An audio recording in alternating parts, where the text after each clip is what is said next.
நண்பர்களே, இன்று நான் உங்களிடம் ஜப்பான் தேசத்தை பற்றிய சில முக்கியமான கருத்துக்களை பதிவு செய்ய விரும்புகின்றேன். ஓரிரு மாதங்களுக்கு முன்னால் நான் உங்களிடம் பகிர்ந்து கொள்பவை அத்துணையும் நான் நேராக பார்த்தது. எல்லோரையும் போலவே முதலாக என்னை ஹிரோஷிமா நாகசாகி என்ற அமெரிக்கர்கள் அணுகுண்டு போட்டு அந்த இடத்திற்கு அழைத்து சென்றார்கள். இது ஒரு பெரிய சம்பவம் அல்ல. யார் ஜப்பானுக்கு சென்றாலும் அந்த இடத்தை பார்ப்பார்கள். ஆனால் அங்கு நடந்த ஒரு சம்பவத்தை பார்த்து நான் உண்மையிலேயே ஆச்சரியப்பட்டேன். பள்ளி குழந்தைகள் நூற்றுக்கணக்கான பேரை அழைத்து கொண்டு ஆசிரியர்கள், ஜப்பான் நாட்டு குழந்தைகள் அந்த இடத்திற்கு வந்து அந்த இடத்தை காண்பிக்கின்றார்கள். எனக்கு ஜப்பானிய மொழி தெரியாது. அங்கிருந்த ஆங்கில மொழிபெயர்ப்பாளர் மூலம் அவர் என்ன சொல்லுகிறார் என்பதை எனக்கு சொல்லுங்கள் என்று நான் கேட்டேன். அவர் அந்த குழந்தைகளுக்கு சொல்லுகின்றார், அமெரிக்கர்கள் அணுகுண்டு போட்டதனால் இந்த இடம் இப்படி ஆகி புல் பூண்டு கூட முளைக்காத இடமாக கருகி போனதை வேலி அடைத்து பாதுகாத்து வைத்திருக்கின்றார்கள். அதை காண்பித்து சொல்லுகின்றார்கள், நம்முடைய தேசத்திற்காக உயிர்விட்ட எத்துணை பேருடைய படங்கள், அவர்களுடைய பெயர்கள் இங்கே இருக்கிறது பாருங்கள். இப்படி அழிந்து போன இந்த ஜப்பானை அவர்கள் வாயிலிருந்து சொல்லுகின்ற வார்த்தைப்படி சொல்ல வேண்டுமென்றால் ஜீரோவிலிருந்து ஆரம்பித்து பக்கத்தில் இருக்கின்ற மாட மாளிகைகள், கூட கோபுரங்கள் போன்ற 120, 140 மாடிகள் கொண்ட மிகப்பெரிய ஜப்பானிய கட்டடங்களை காண்பித்து, நாங்கள் இந்த இடத்தை இப்படிப்பட்ட மிகப்பெரிய கட்டிடங்கள் உள்ள வல்லரசாக மாற்றி காண்பித்திருக்கின்றோம். எங்களுடைய தலைமுறையிலே புல் பூண்டு கூட இல்லாத இடத்தில் 120 மாடி கட்டிடங்களை கட்டியிருக்கின்றோம். எந்த அளவிற்கு வளர்ச்சி பெற்றிருக்கின்றோம், அத்துணைக்கும் காரணம் நம்முடைய உழைப்பு. இது நம்முடைய தேசம். இப்போது நாங்கள் 0விலிருந்து 50% வளர்ந்திருக்கின்றோம் என்றால் அந்த 50%இலிருந்து இந்த நாட்டை இதற்கு மேல் நீங்கள் எந்த அளவுக்கு முன்னெடுத்து செல்வீர்கள் என்பதை இங்கேயே சொல்லுங்கள் என்று பிள்ளைகளுக்கு சொல்லித் தருகிறார்கள். எவ்வளோ பெரிய ஆச்சரியம் பாருங்கள். அந்த பிஞ்சு மனதில் அதை எப்படி பதியும் என்று அங்கிருந்து நூலகத்திற்கு அழைத்து சென்றார்கள். அந்த நூலகத்திலே ஒருவர் பார்க்கும்போது ஒரே மாதிரியான ஜப்பானிய மொழியை அவர்கள் உச்சரிப்பதை நான் கண்டு என்ன சொல்லிக் கொள்கிறார்கள் என்று கேட்டேன். ஒருவர் ஜப்பானியர்கள் பார்க்கும்போது, நண்பர்களே, 15 நாட்களுக்கு முன்னால் அல்லது 15 நாட்களுக்குள் நீ படித்த புதிய புத்தகம் எது என்று கேட்கின்றார்கள். அந்த புத்தகத்தின் பெயரை குறித்து கொள்கின்றார்கள். கையில் வைத்திருக்கின்ற செல்ஃபோனிலோ அல்லது பேப்பரிலோ அந்த புத்தகத்தை வாய்ந்து படிக்கின்றார்கள். அவர்கள் சொல்லுகின்ற கருத்து, யாரெல்லாம் புத்தகத்திற்கு முன்னால் தலை குனிகிறார்களோ அத்துணை பேரும் இந்த உலகத்திற்கு முன்னால் தலை நிமிரலாம் என்று கூறி பிள்ளைகளுக்கு சொல்லித் தருகிறார்கள். அங்கிருந்து தொழிற்சாலைக்கு அழைத்து சென்றார்கள். அங்கே எல்லாரும் ஆயிரக்கணக்கான பேர் வேலை பார்த்துட்டு இருந்தாங்க. நம்ம ஊர் ஃபேக்ட்ரியெல்லாம் நான் பார்த்துருக்கேன். காவல்துறை அதிகாரியாக சென்று ஒரு 50 பேர் வேலை பார்த்தா அதுக்கு ஒரு சூப்பர்வைசர் இருப்பார். அங்கே அவரவர்களுடைய வேலையை பார்த்து கொண்டிருந்தார்கள். நான் அங்குள்ள மேனேஜரிடம் கேட்டேன், சூப்பர்வைசரி கேடருங்க கிடையாதான்னு. சூப்பர்வைசரி கேடர் அப்படின்னா என்ன சார்னு கேட்டான். அவனுக்கு என்ன வேலையோ இந்த ஃபேக்ட்ரியில் அவன் வந்து டிராயிங்கை வாங்குவான். டிராயிங்கில் எப்படி செய்யணுன்னு இருக்குது, அவனுக்கு தொழில் திறமை இருக்குது, ட்ரைனிங் முடிச்சுட்டு தான் அங்கே வர்றான். ஒரு நாளைக்கு எத்தனை செய்யணுமோ அத்தனை செஞ்சுட்டு தான் அவன் வெளியில் போவான். டீ டைம்னு வந்தால் 11லேருந்து 10 நிமிஷம் டீ டைம் வந்தால் அவன் வேலை முடிக்காமல் அந்த 11 மணிக்குள்ளே எவ்வளோ செஞ்சுருக்கணுமோ அதை முடிக்காமல் டீக்கே வரமாட்டான் சார். அவனை பார்க்குறதுக்கெல்லாம் சூப்பர்வைசர் போடுறதுக்கெல்லாம் எங்கள் ஆள் கிடையாது. அது தேவையும் இல்லை. 5 மணி நேரத்தில் முடிக்க வேண்டியதை 4 மணி நேரத்தில் முடிச்சுட்டு அடுத்த 1 மணி நேரத்துக்கு வேறு எங்கேயாவது வேலை பார்ப்பான்னு சொன்னாங்க. அதோடு மட்டும் இல்லை, என்னை பார்த்து அவர் சொல்கிறார், நீங்கள்லாம் மணியை பார்த்து வேலை பார்ப்பீங்க, நாங்கள்லாம் நிமிடத்தை பார்த்து வேலை பார்ப்போம் என்று கூறினார். அத்துணையும் நிதர்சனமான உண்மை.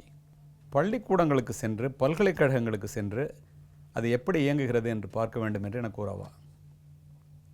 2 சம்பவங்களை கேட்டு நான் மெய்சிலிர்த்து போய்விட்டேன். பள்ளி குழந்தைகளுக்கு பாடத்திட்டமாக வைத்திருக்கின்றார்கள். அதில் இந்த சம்பவங்கள் இருக்கின்றன. நம்மெல்லாம் டைட்டானிக்னா சினிமா தான் ஞாபகம் வரும். டைட்டானிக் கப்பல் மூழ்கினதையும் அதில் உள்ள கதைகளையும் நாம் அறிவோம். உண்மையிலேயே டைட்டானிக் மூழ்கி சம்பவம் நடக்கும்போது முதலில் குழந்தைகளையும், நான் இப்போது சொல்வது பெண்களுக்கு எந்த அளவுக்கு ஜப்பானியர்கள் மதிப்பு கொடுக்கின்றார்கள், பெண்களை மதிக்காத நாடு முன்னேற முடியாது என்று அவர்கள் எந்த அளவுக்கு நம்புகிறார்கள், அதற்கு ஏற்றாற்போல் உலக வல்லரசாக அவர்கள் உயர்ந்திருக்கிறார்கள் என்றால் பெண்களை மதிக்கின்றார்கள் தான், அதுதான் முக்கியமான காரணம் என்பதை நான் அங்கே அறிந்து கொண்டேன். அப்போ அவங்க சொல்கிறான், முதல்ல முழுகிக்கிட்டு இருக்க கப்பல்லேருந்து குழந்தைகளை வெளியேற்றிருக்காங்க, அடுத்தது பெண்களை வெளியேற்றியிருக்கின்றார்கள், அதுக்குள்ளே முக்கால் கப்பல் முழுகிடுச்சு.